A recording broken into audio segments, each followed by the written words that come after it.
Bonjour, bienvenue dans cette vidéo consacrée aux énergies de fin d'année et comment réaliser un rituel de pleine lune et de solstice d'hiver. Alors tout d'abord, pourquoi réaliser ce rituel? On arrive, alors déjà c'est la dernière pleine lune de l'année. En termes d'énergie, elle est quand même assez puissante. On a de la douceur et beaucoup de force.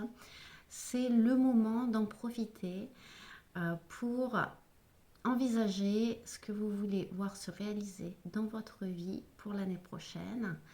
Et par-dessus cela s'ajoute le solstice d'hiver qui arrive. Alors le solstice d'hiver, c'est le jour le plus court de l'année et on est en fin de cycle et on va aller se diriger vers la lumière. Donc la période que nous venons de passer est une période d'introspection. On peut le comprendre comment? Eh bien, disons que depuis que les jours raccourcissent, on reste plus dans nos foyers, on a plus d'attention sur nos pensées, nos comportements et ceux de nos proches. Alors aujourd'hui, dans l'ère dans laquelle nous vivons, ça c'est peut-être un petit peu moins palpable parce que nous avons l'électricité et les écrans qui nous, comment dire, qui nous lobotomisent finalement. Mais si on revient ne serait-ce qu'un siècle en arrière, voire peut-être un petit peu plus, quand il n'y avait pas d'écran et pas d'électricité, les gens se retrouvaient vraiment entre eux et profitaient, observaient ce qu'il se passait à l'intérieur de leur foyer et à l'intérieur d'eux-mêmes. Aujourd'hui, c'est beaucoup plus compliqué parce que on a des choses qui, qui nous retiennent, voilà, Internet, la télé, les séries, les films. Donc on passe beaucoup moins de temps avec nous-mêmes et avec nos proches. Maintenant, c'est quand même palpable. Parce que quand il fait nuit à 18 h ou à 17 h 30, eh bien, on se pose la question, bon, qu'est-ce qu'on va faire ce soir? Et ça, c'est des questions qui sont beaucoup plus légères quand on est en plein été euh, et qu'on a encore des journées un peu longues. Même si les jours commencent à raccourcir à partir du 21 juin au solstice d'été. Mais on est encore dans l'extérieur. D'accord? C'est aussi lié à la météo finalement, parce qu'il fait assez froid. Donc le solstice d'hiver, on célèbre le jour le plus court, mais surtout les jours à venir, car nous allons aller vers la lumière et la Terre va commencer à reproduire. Donc jusqu'en mars à peu près, on va être sur une période un petit peu de flottaison entre introspection et se tourner vers l'extérieur. Ok, jusqu'à ce que les premiers bourgeons sortent. Là, on change mentalement, émotionnellement de schéma. Donc du coup, je vais vous proposer un rituel de pleine lune et de solstice. C'est un rituel pour faire le point sur l'année qui vient de s'écouler, sur ce que nous voulons plus voir se matérialiser dans nos vies, ce qu'on aimerait voir surtout apparaître. Alors, avant tout rituel, ce qui est bien déjà, c'est de se nettoyer énergétiquement. Donc pour ça, je vous conseille soit de prendre une bonne douche, à peine chaude, de 20 minutes, ça nettoie bien, ou un bain. Bon, le sel, c'est pas obligatoire. Ce qu'il faut surtout pour faire un nettoyage énergétique en profondeur, c'est quand vous êtes sous la douche, c'est imaginer, alors déjà profitez, ressentez bien l'eau qui vous nettoie, d'accord? Et une fois que vous vous sentez déjà propre, on va dire à l'extérieur, c'est se nettoyer de l'intérieur. Et pour faire ça, on va visualiser de la lumière qui sort du pommeau de douche, d'accord? Et qui va pénétrer complètement notre corps pour tout nettoyer. Et à ce moment-là, on peut voir comme des petites taches noires qui vont sortir, qui vont s'écouler par nos pieds ou par notre périnée. et s'évacuer dans l'évacuation. D'accord?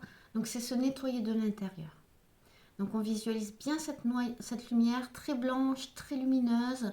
Elle peut être un petit peu bleutée, pailletée, il n'y a pas de souci. Mais on est sur des lumières blancs, dorées, voire argentées. Ok? Et pour le bain, c'est pareil. Eh bien, prenez votre bain, nettoyez-vous corporellement. Et ensuite, imaginez que l'eau du bain se transforme en lumière et que cette lumière pénètre à l'intérieur de votre corps et vous nettoie. Donc là, tout ce qui est petite charge énergétique, ces petits trucs noirs qu'on peut voir apparaître dans notre esprit, et ben en fait explosent. Elles n'existent plus, elles disparaissent.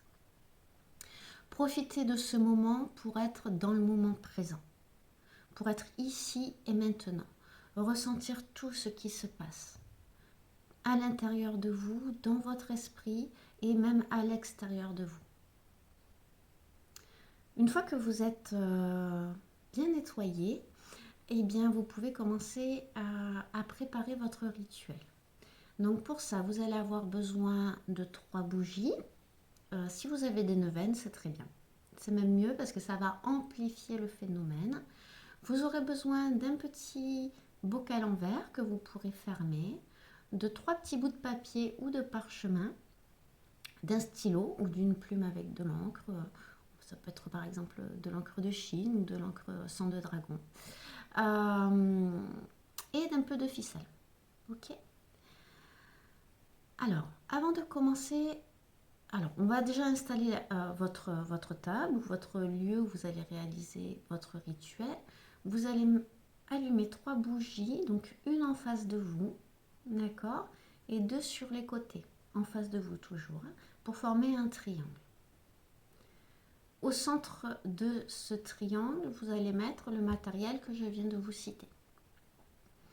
Une fois que ça c'est prêt, vous allez rentrer en méditation. D'accord? Alors, pour faire cette petite méditation, soyez confortable. Vous pouvez être assis, vous pouvez être allongé, vous pouvez être debout si vous voulez vous charger des énergies, les énergies telluriques de la Terre ou les énergies cosmiques. D'accord?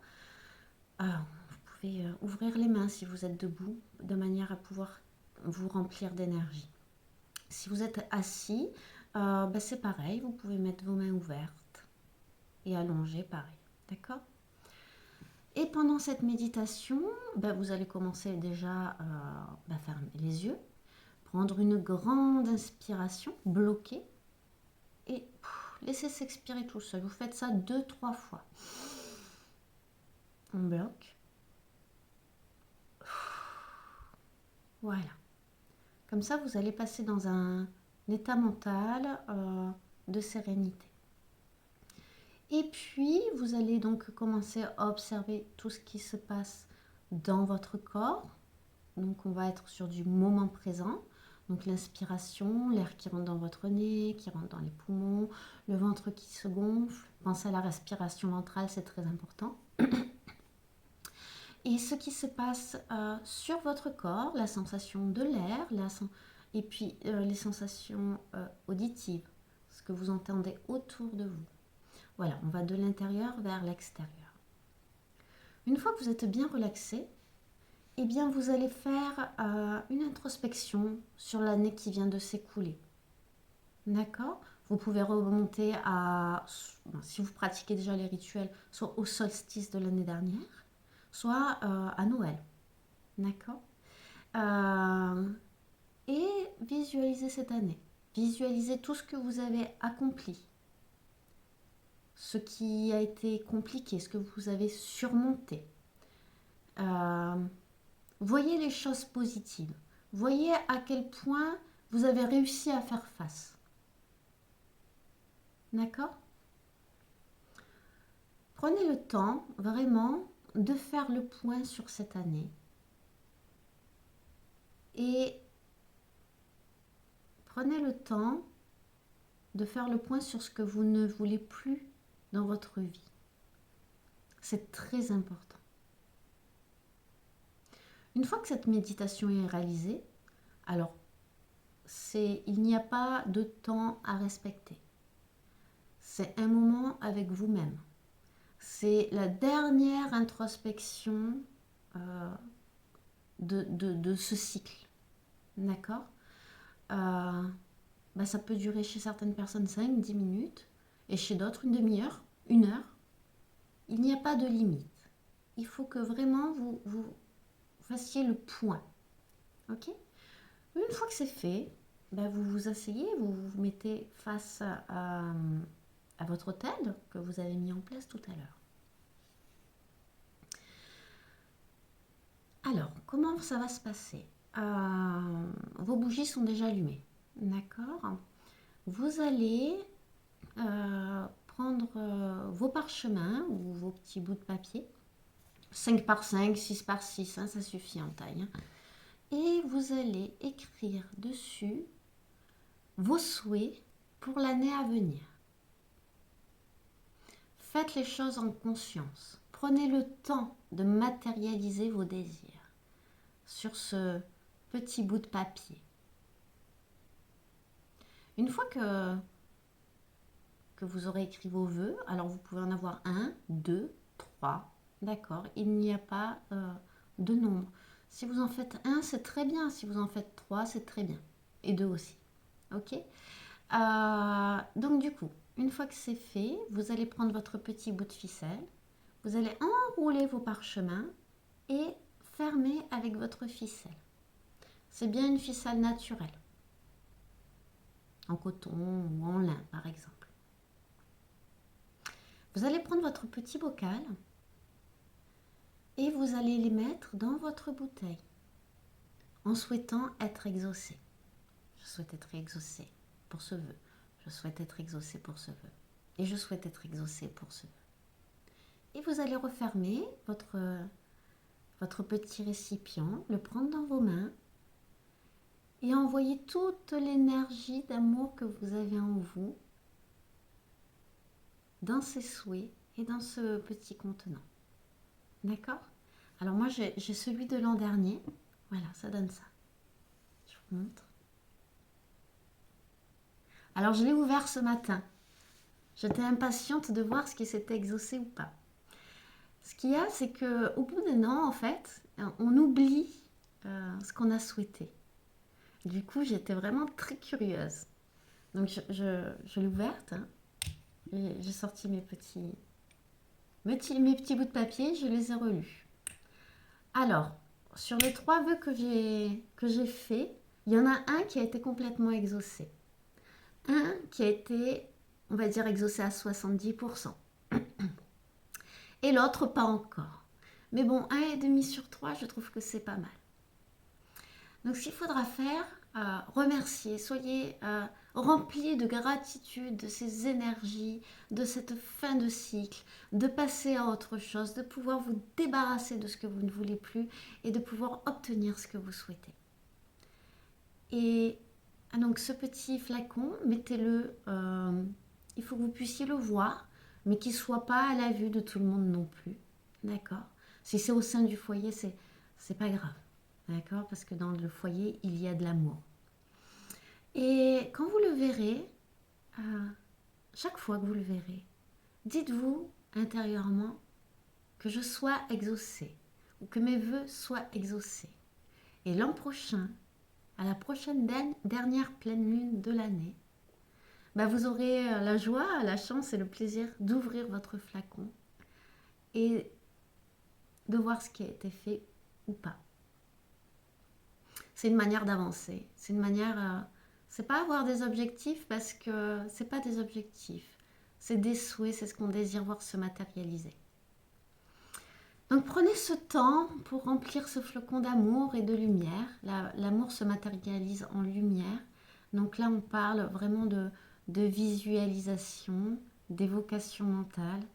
On évoque que ce flacon se remplisse de lumière et d'amour. Mettez-le dans un endroit plutôt secret, mais dans lequel vous pourrez le voir. Et à chaque fois que vous le verrez, remplissez-le d'amour et souhaitez que vos vœux soient exaucés. Voilà, j'espère que ce petit rituel vous servira. Vous avez environ une semaine pour le réaliser parce que vous avez les énergies de la pleine lune, les énergies du solstice d'hiver. Donc là, ça a commencé il y a déjà 2 jours environ où ça commence à... Les énergies commencent à être très denses, très intenses. Ça va durer une semaine, à peu près. Euh, Chacun est... On n'est pas égaux face aux énergies. Donc peut-être vous ne les ressentez pas de la même façon, mais dans tous les cas, elles sont là. Vous pouvez aussi réaliser un tirage d'oracle ou de tarot si vous pratiquez pour faire le point sur l'année. Donc un tirage sur quel est le bilan de cette année et un tirage sur l'avenir. Ok. Ensuite, je vais terminer par vous parler de quelque chose qui me tient vraiment à cœur. C'est la consommation. Bon, évidemment, tous les produits d'origine animale me tiennent à cœur, mais c'est la consommation de foie gras. C'est juste une abomination ce qu'il se passe. Ces pauvres bêtes sont torturées, gavées. C'est horrible la façon dont c'est fait. Et tout ça pour faire plaisir, pour notre plaisir gustatif. Mais on ne peut pas manger ça en conscience. C'est pas possible. C'est de la torture, quoi. On mange de la torture. Et ce que nous mangeons, c'est ce que nous sommes. Nous sommes constitués de ce que nous mangeons. Et quand nous mangeons ça, nous sommes constitués de torture et de souffrance animale. Alors il y a des alternatives au foie gras. Il y a les faux gras qu'on retrouve dans les magasins bio, entre autres, et assez facilement aussi sur les sites spécialisés. Alors il y a une autre question d'éthique qui se pose parce que on va dire que plus de la moitié, environ même 80% au moins des produits de faux gras sont faits à base de noix de cajou. Et là, il y a un autre problème qui se pose, c'est que pour extraire les noix de cajou de leur coque, euh, et en fait, les coques, quand on les ouvre, quand on les écrase, il y a une espèce d'acide dessus. Et ça peut se faire qu'à la main. Et donc, les femmes qui ouvrent ces noix de cajou ont les mains complètement brûlées. D'accord? Alors, la question est, on fait quoi?